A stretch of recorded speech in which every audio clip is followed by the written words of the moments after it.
Hello everyone. हमने real and complex analysis का chapter elementary functions and Mobius transformations start किया था। हम इस वीडियो से प्रीवियस वीडियोस में सम एलिमेंट्री मैपिंग्स कर रहे थे, जिसमें हमने ट्रांसलेशन करा, रोटेशन करा, मैग्नीफिकेशन करा और इन्वर्जन करा। ठीक है, इस वीडियो में हम एक नया टॉपिक स्टार्ट करने वाले हैं जिसका नाम है कन्फॉर्मल मैपिंग। तो कन्फॉर्मल मैपिंग क्या होती है? आपको मैपिंग पता है क्या होती है, तो आपको कन्फॉर्मल मैपिंग भी समझ में आ जाएगा।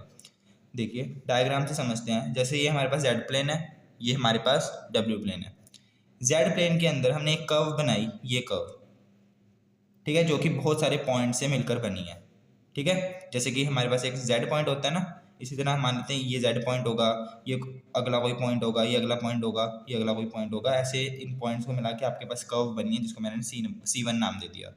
ठीक है, इसी तरह इन पॉइंट्स की जो इमेजेस होंगी इस डब्ल्यू प्लेन के अंदर, सभी इमेजेस को जोड़कर हमारे पास एक कर्व बनी। मतलब कि C1 की जो इमेज है वो क्या है, C1 डैश होगी। ठीक है, C1 कर्व की जो इमेज है डब्ल्यू प्लेन में वो C1 डैश होगी। सिमिलरली इसी तरह आपके पास कोई C2 कर्व है जेड प्लेन के अंदर, तो इसकी जो इमेज है हम मान लेते हैं डब्ल्यू प्लेन में वो क्या है, C2 डैश है। C2 डैश है। एक हम पॉइंट मान लेते हैं P, जिस पॉइंट पर C1 और C2 क्या कर रहे हैं, इंटरसेक्ट कर रहे हैं जेड प्लेन के अंदर। सिमिलरली इस P के कॉरस्पॉन्डिंग जो मतलब कि इस P पॉइंट की जो इमेज होगी वो हम मान लेते हैं P डैश है, जिसपे C1 डैश और C2 डैश क्या कर रहे हैं, इंटरसेक्ट कर रहे हैं। ये आपकी क्या है, मैपिंग होगी। ऐसे ये मैपिंग है। ठीक है, मतलब कि इस कर्व की जो मैपिंग है, जो इस डायग्राम की जो मैपिंग है वो क्या है, ये है। अब हम इसको कन्फॉर्मल मैपिंग कब कहेंगे, कब कहेंगे? देखिए, अगर इन दोनों कर्व्स के बीच में जो ये एंगल ये अल्फा 1 है, और अगर इन दोनों कर्व्स के बीच में एंगल ये अल्फा 2 है, और ये दोनों अगर इक्वल हैं, ठीक है, एक तो कंडीशन ये है, ये दोनों इक्वल हैं, और जो ये एंगल की जो रोटेशन है सेम इन दोनों डायरेक्शन में है, एंटी क्लॉकवाइज में ही है और ये भी एंटी क्लॉकवाइज में ही है। ठीक है, और ये अल्फा 1 और अल्फा 2 क्या है, दोनों इक्वल है। तब हम क्या कह देंगे, जो ये मैपिंग हुई है इस मैपिंग को हम क्या कह देते हैं, कन्फॉर्मल मैपिंग कह देते हैं। ठीक है, तो suppose two curves C1 and C2 in the Z plane intersect at the point P Z naught. हमने क्या माना, हमने दो कर्व्स मानी C1 और C2। ठीक है, C1 और C2 जेड प्लेन के अंदर जो इंटरसेक्ट कर रही हैं पॉइंट P Z नोट पे। ये पॉइंट P है, ठीक है, इसको चाहे P Z नोट लिख लो, एट एन एंगल अल्फा 1। ठीक है, इंटरसेक्ट कर रही है किस एंगल पे, अल्फा 1 एंगल पे। Then the transformation f of z which maps C1 and C2 respectively onto the curve C1 dash and C2 dash in W plane क्या कह रखा है, देन जो आपके पास ट्रांसफॉर्मेशन होगी, मान लेते हैं कोई हमारे पास ट्रांसफॉर्मेशन है f ऑफ z, जो क्या कर रही है, जो मैपिंग करवा रही है C1 और C2 की, किसके साथ, C1 डैश और C2 डैश के साथ। या आप कह सकते हो कि इन दोनों की जो इमेज है वो क्या है, C1 डैश और C2 डैश है इस मैपिंग के कारण। ठीक है, डब्ल्यू प्लेन के अंदर, और ये दोनों जो इमेजेस हैं ये इंटरसेक्ट कर रही हैं किसी point P dash W note मान लेते हैं इसको। ठीक है, किसी एंगल अल्फा 2 पे। तो इसको हम कन्फॉर्मल कब कहेंगे, इस मैप को जो C1 C2 C1 dash C2 dash के साथ कर रहा है, इस मैप को हम कन्फॉर्मल कब कहेंगे, कब कहेंगे, अगर जो ये अल्फा 1 और अल्फा 2 का जो सेंस ऑफ रोटेशन है वो सेम है। ठीक है, अगर ये अल्फा 1 एंटी क्लॉकवाइज है तो अल्फा 2 भी एंटी क्लॉकवाइज होगा। ठीक है, और जो ये मैग्नीट्यूड है इन दोनों के एंगल के, इन दोनों एंगल का जो मैग्नीट्यूड है, जो अल्फा 1 और अल्फा 2 की वैल्यू अगर वो भी सेम है, मतलब कि अगर ये 30 डिग्री है तो ये भी 30 डिग्री है, तब हम इस मैपिंग को क्या कह देते हैं, कन्फॉर्मल मैपिंग कह देते हैं। आई होप आपको समझ में आ चुका होगा। अगर C1 की इमेज C1 डैश है, C2 की इमेज C2 डैश है, और इन दोनों के बीच में जो एंगल है, मतलब कि इंटरसेक्ट करने के बाद जो इन दोनों के बीच में एंगल बन रहा है वो इक्वल है। ठीक है, और जो एंगल की जो रोटेशन है वो भी सेम है, सेम डायरेक्शन में है, तब हम इसको कन्फॉर्मल मैपिंग कह देते हैं, साफ साफ शब्दों में। तो चलिए एक थ्योरम करते हैं। थ्योरम की मैं आपको प्रूफ नहीं करवाऊंगा, आपको इसकी स्टेटमेंट बता रहा हूँ। The necessary and sufficient condition for the transformation f of z to be conformal is that f of z is analytic and f dash z not equal to 0। मतलब कि कोई हमारे पास मान लेते हैं ट्रांसफॉर्मेशन है f of z, आपको पता है ना ट्रांसफॉर्मेशन या मैपिंग एक ही बात है, और उसको हम कैसे दिखाते हैं, w इज इक्वल टू कोई आपके पास z में रिलेशन होगा जिसको हम f of z भी कह सकते हैं। ठीक है, तो जो ये f of z है या जो ये w इसको हम मैपिंग कहते हैं या फिर ट्रांसफॉर्मेशन कहते हैं। तो हम किसी एफ ऑफ जेड ट्रांसफॉर्मेशन को कन्फॉर्मल कब कहेंगे, जब आपके पास जो ये एफ ऑफ जेड है ना, एक तो क्या होना चाहिए, एनालिटिक होना चाहिए, और इसका अगर हम डिफरेंशिएशन करते हैं वो नॉट इक्वल टू 0 होना चाहिए। तब हम क्या कहेंगे, ये क्या है, ये क्या है, कन्फॉर्मल है। एफ ऑफ जेड क्या है, कन्फॉर्मल मैपिंग है या कन्फॉर्मल ट्रांसफॉर्मेशन है। ठीक है, ये नेसेसरी कंडीशन भी है और सफिशिएंट भी है।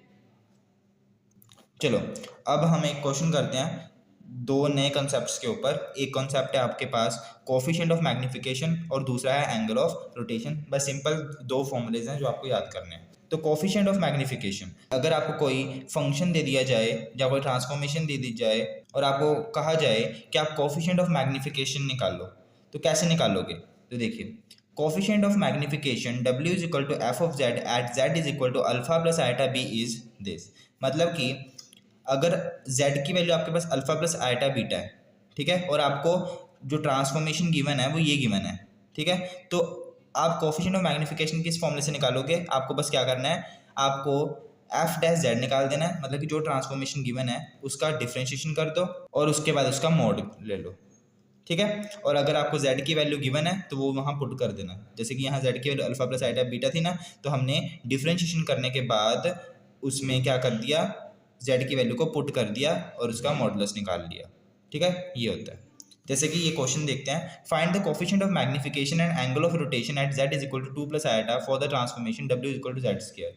यहाँ हमें एक तो कहा गया कि कोफिशिएंट ऑफ मैग्निफिकेशन निकालो और एंगल ऑफ रोटेशन। अभी एंगल ऑफ रोटेशन मैं ये समझाने के बाद आपको करवाऊंगा, पहले हम कोफिशिएंट ऑफ मैग्निफिकेशन निकालते हैं क्योंकि वो हमने समझ लिया है। तो देखिए, हमारे पास जो ट्रांसफॉर्मेशन है वो क्या गिवन है, w is equal to z square. इस ट्रांसफॉर्मेशन के लिए हमने कोफिशिएंट ऑफ मैग्निफिकेशन निकालना है और z की वैल्यू क्या गिवन है, 2 प्लस आइटा। तो मैंने क्या कहा, आपको क्या निकालना है, f डैश z का मॉडुलस निकालना है, ठीक है। तो हम पहले f डैश z निकाल लेते हैं। वो क्या आएगा, z से का डिफरेंशिएशन कर दो, इसको मैं ना f ऑफ z भी कहता हूँ। w की वैल्यू क्या है, f ऑफ z, w को हम और क्या कहते हैं, f ऑफ z भी कहते हैं। तो f डैश z निकाल लो, तो क्या आएगा, 2z, डिफरेंशिएशन कर दिया z स्क्वायर का, ठीक है। z की वैल्यू क्या है वो पुट कर देते हैं, तो f डैश z क्या आ जाएगा, 2 इंटू 2 प्लस आइटा, ठीक है। 2 को अंदर मल्टीप्लाई करो तो 2 टू ज़ा 4, 2 टू ज़ा 4 प्लस 2 आइटा, ठीक है। तो f डैश z ये आ गया। हमें तो इसका मॉडुलस निकालना है, तो f डैश z का मॉडुलस निकालो।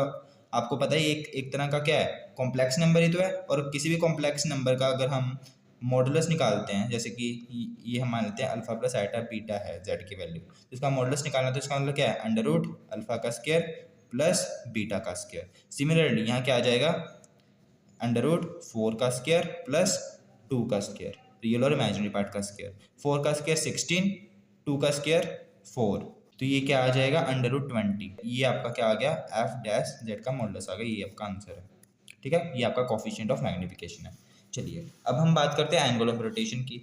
तो देखिए, एंगल ऑफ रोटेशन कैसे निकालते हैं, उसका फॉर्मूला क्या होता है, आर्गुमेंट एफ डैश जेड। मतलब कि मान लेते हैं आपके पास एफ डैश जेड ना ए प्लस आइटा बी आ गया, ठीक है। आपने एफ ऑफ जेड को डिफरेंशिएट कर दिया और आपके पास क्या आ गया, ए प्लस आइटा बी आ गया, ठीक है। इसकी आर्गुमेंट कैसे निकालते हैं, tan इनवर्स बी अपॉन ए कर देना है बस। बी क्या है, ये रहा, ठीक है। ए क्या है, ये, मतलब कि imaginary part upon real part, और उसका tan इनवर्स कर देना है, वही आपके एंगल ऑफ रोटेशन आ जाएगी। तो निकालते हैं इस क्वेश्चन में, जैसे आपको कहा गया ना यहाँ एंगल ऑफ रोटेशन में निकालो, तो निकालते हैं, कैसे निकालेंगे। तो एफ डैश जेड सबसे पहले निकालना पड़ेगा। एफ डैश जेड हमारे पास क्या है, ये आया था 4 प्लस 2 आया था, मॉडुलस नहीं निकालना, हमें एफ डैश जेड ही अकेला चाहिए, तो वो क्या है 4 प्लस 2 आया था। हमें निकालना क्या है, angle of rotation. Angle of rotation होता क्या है, argument F dash Z. F dash Z की वैल्यू क्या है, ये 4 प्लस 2 आइटा, यहाँ पुट करो, तो आर्ग्यूमेंट 4 प्लस 2 आइटा, ठीक है। और इसको क्या लिख सकते हैं, tan inverse imaginary part upon real part. ये कट जाएगा, 2 1 जा, ये 2 2 जा, तो tan इनवर्स 1/2 आ गया, ये आपके आ गई एंगल ऑफ रोटेशन। तो ये दो फॉर्मूले से याद रखने, कोफिशिएंट ऑफ मैग्निफिकेशन कैसे निकालते हैं, ठीक है, और एंगल ऑफ रोटेशन का क्या फॉर्मूला है, आर्ग्यूमेंट एफ डैश जेड, और उसको निकालते कैसे, tan इनवर्स बी अपॉन ए से। तो चलिए अब हम एक एग्जांपल करते हैं, और इससे पहले आपको ना ये बात पता होनी चाहिए कि दो कर्व्स को हम ऑर्थोगोनल कब कहते हैं। दो कर्व्स को हम ऑर्थोगोनल कब कहते हैं, तो दो कर्व्स को हम ऑर्थोगोनल तब कहते हैं अगर उन दोनों कर्व्स की जो स्लोप है उसकी मल्टीप्लिकेशन -1 के इक्वल आ रही है।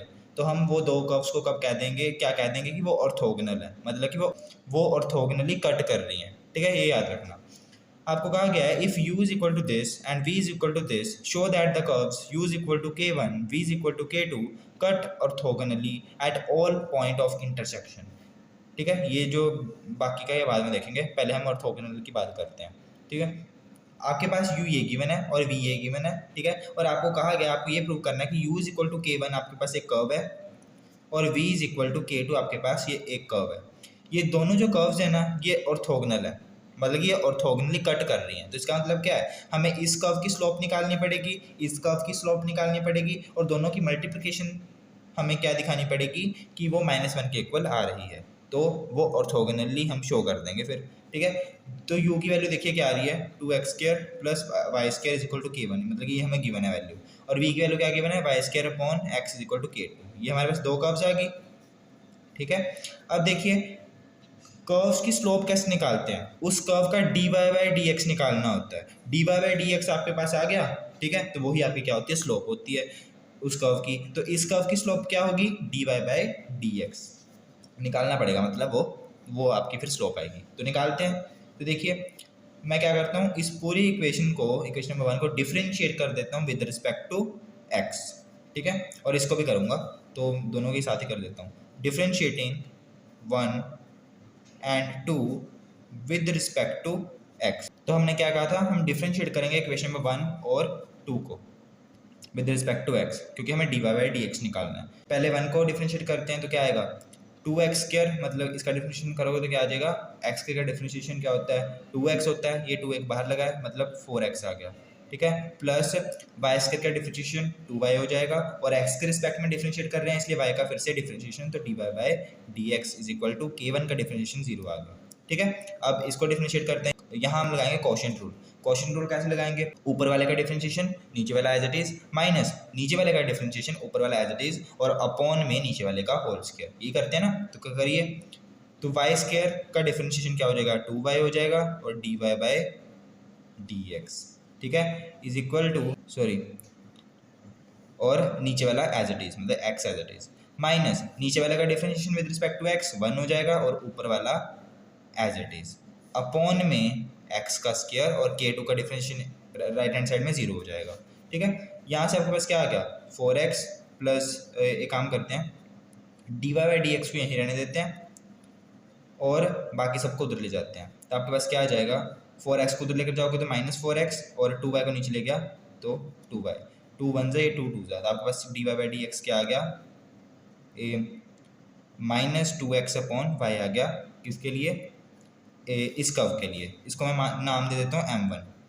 ठीक है, सिमिलरली यहाँ थोड़ा सा सॉल्व करते हैं, x के उधर लेके जाऊँगा 0 हो जाएगा, आपके पास क्या आ जाएगा, x 2y dy by dx minus y² is equal to 0। सारी टर्म्स को उधर ले जाओ, बस dy बाई dx को इधर रहने दो, तो आपके पास क्या आ जाएगा, उधर y² को ले जाऊँगा, ये नीचे 2xy को ले जाऊँगा, इधर क्या बचेगा, dy बाई dx बचेगा। ठीक है, ये y से स्क्वायर कट गया, तो आपके पास क्या बचा, y अपॉन 2x बचा। ठीक है, अब इन दोनों को मल्टीप्लाई करवाओ, मतलब कि m1, इसको मैं m2 अगर नाम दे दूं, तो m1 इंटू m2 को आप मल्टीप्लाई करवाओ, तो क्या आ जाएगा, -2x by y into y upon 2x, y upon 2x, y से y कट गया, 2x से 2x कट गया, आंसर क्या आया, -1 आ गया। तो इसका मतलब क्या है कि ये जो दोनों कर्व्स हैं वो क्या है, ऑर्थोगोनल हैं। अब इसका जो सेकंड पार्ट है, अब हमें क्या प्रूव करना है, but the transformation w is equal to u plus iota v is not conformal. हमें क्या प्रूव करना है, जो आपके पास ये ट्रांसफॉर्मेशन है ना, w is equal to u plus iota v, ये वाली ट्रांसफॉर्मेशन ये आपकी कन्फॉर्मल नहीं है। तो अगर आपको ये चीज़ प्रूव करनी है कि ये कन्फॉर्मल है या नहीं है, इसको प्रूव करने के लिए हमें क्या प्रूव करना पड़ता है, हमने एक अभी थ्योरम पढ़ी है, मैंने आपको बताई थी कन्फॉर्मल मैपिंग में ही, ये देखिए ये रही थ्योरम कि जो नेसेसरी और सफिशिएंट कंडीशन है किसी ट्रांसफॉर्मेशन एफ ऑफ जेड की कि वो कन्फॉर्मल है, वो क्या है कि एफ ऑफ जेड क्या होना चाहिए, एनालिटिक होना चाहिए, और अगर हम एफ डैश जेड निकालते हैं नॉट इक्वल टू 0 होना चाहिए। मतलब कि अगर मैं जो हमें ट्रांसफॉर्मेशन मतलब हमें गिवन है उसको मैं एनालिटिक प्रूव कर दूँ, ठीक है, तो वो क्या हो जाएगी, कन्फॉर्मल हो जाएगी। बट हमें क्या शो करना है कि वो कन्फॉर्मल नहीं है, तो मतलब मुझे क्या प्रूव करना पड़ेगा कि एफ ऑफ जेड एनालिटिक नहीं है। तो मैं आप क्या प्रूव करने वाला हूँ, जो हमारे पास एफ जेड है वो एनालिटिक नहीं है। ठीक है, एफ जेड मतलब डब्ल्यू हमारे पास एनालिटिक नहीं है। एनालिटिक नहीं है, इसको प्रूव करने के लिए हमें क्या प्रूव करना पड़ता है? हमें क्या प्रूव करना पड़ता है कि जो हमारी सी आर इक्वेशंस हैं, C R equations are not satisfied. C R equation मैंने आपको बताया था ना 5th चैप्टर में, तो C R equation are not satisfied. ठीक है, तो ये हम करते हैं, मतलब कि हम अब प्रूव करेंगे जो सी आर इक्वेशन है वो सेटिस्फाई नहीं हो रही है।